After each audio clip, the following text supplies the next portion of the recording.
নমস্কার বন্ধুরা, টুম্পা সোম রেসিপিতে সবাইকে স্বাগত জানাই। আজকে একটা আবার ইউনিক একটা রেসিপি নিয়ে তোমাদের সাথে চলে এলাম। তো রেসিপিটা কেমন দেখো, ভালো তো নিশ্চয়ই লাগবে।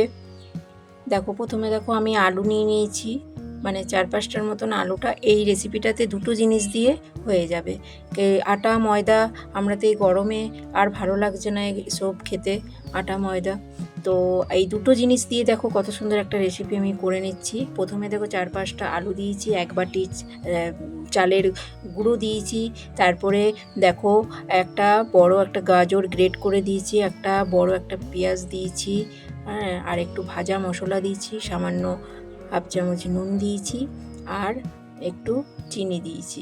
এই সামান্য এগুলো তো সব বাড়িতে থাকেই, আর কোনো সবজির কোনো ঝামেলা হবে না।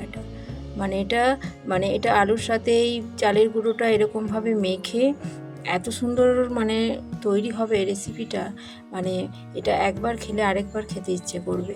আর বাচ্চা বড় সবাই বলো এটা খেতে ভালো লাগবে। সস টস যা হোক দিয়ে পরে খেতে খুবই ভালো লাগবে, কোনো সবজির কোনো ঝামেলা নেই। এটা ভালো করে দেখো মেখে নিলাম। একদম এটা ব্যাটারের মতন করবে না, একদম যেরকম আটা যেরকম মাখি তার থেকে নরম করবে। তার থেকে নরম করলে আর একটুখানি 5 মিনিট বেশি না, 5 মিনিট একটু রেস্টে রেখে দেবে। আর তারপরে দেখো এরকম একটা হাতে যেমন দুটো গোলার মতন, যেরকম একটা রুটি নিই দুটো গোলার যেটা যেমন বড় হয় সেরকম মতন নিয়ে পড়ে হাতে, বাস তাওয়াতে একটুখানি তেল, 2 চামচের মতন তেল ভালো করে এটা ছড়িয়ে পড়ে শুধু হাত দিয়ে শুধু বসিয়ে দেবে। হাত দিয়ে যতটা বসে যাবে, তারপরে খুন্তি দিয়ে হোক যা হোক দিয়ে একটা একদম শেপটা ভালো করে একটু করে দেবে। দেখো কত সুন্দর আমার শেপটা চলে এসছে দেখো। আর একটু শেপটা দিয়ে দিলে কি তারপরে একটুখানি ঢেকে করবে, কারণ এটা রাইস যেহেতু আছে, একটু জিনিসটা একটু রাইসটা আমার ঢেকে ঢুকে চাপা দিয়ে করলে একটু সেদ্ধও হয় আর তাড়াতাড়িও হয়। তো তারপরে দেখো আমি এগুলো দিয়েছি। দেখো গাজর একটু লম্বা চিকন করে কেটে, আর একটুখানি বিট সামান্যই ছিল, তো একটুখানি সৌন্দর্যটা একটু আনার জন্য আমি দিয়ে দিয়েছি উপরে।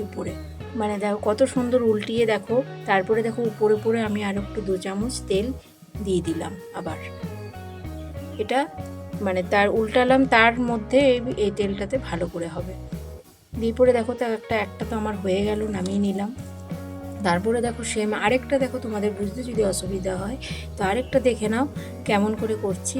এই খুন্তি দিয়ে যতটা হাত দিয়ে করলাম যতটা দেবার, আর একটু পাতলা করে করবার চেষ্টা করবে, আর এটা ফুলে একটু মোটা হয়ে যায় যেহেতু। তো দেখো এইটা দেখো আরও দুর্দান্ত কালার এসছে। দেখো এটা কিন্তু হয়েছে জানো আলুটা বেশি দেওয়ার জন্য, আলুটা একটু বেশি দেবে। চালের গুঁড়ি যদি 1 বাটি দাও তো 250-র মতন আলু দেবে, আমি মাপটা বলে দিলাম। আলুটা বেশি দিলে এটা খেতে আরও বেশি ভালো লাগবে। তো একটা দেখো আমার মেয়ের স্কুলে যাবে, তো টিফিনও আমার একটা মেয়ের আমি ভালো করে এটা একটা অর্ধেক কেটে আমি দিয়ে দিলাম। তো মেয়েরও আমার টিফিন দেখো হয়ে গেছে। আর এটা আমার হাজব্যান্ডের নাস্তা আছে, এটাও দেখো ও 2 পিস খাবে, বেশি জানো এটা করতেও লাগেনি। মেয়ে 1 পিস খেলো, আমার হাজব্যান্ড 2 পিস, আর আমার 1 পিস, 4 পিস বানালাম। খুব ঝটপট হয়ে গেল, একটা ঝটপট নাস্তা, কোনো সবজির কোনো ঝামেলা নেই, কিচ্ছু নেই। আর দেখতে অসাধারণ, দেখে তো মনে হবে যে এর ভেতরে আমি কত কিছু দিয়েছি। হ্যাঁ, ভিডিওটা যদি ভালো লেগে থাকে তো লাইক করে কমেন্ট করে পাশে থেকো। নমস্কার।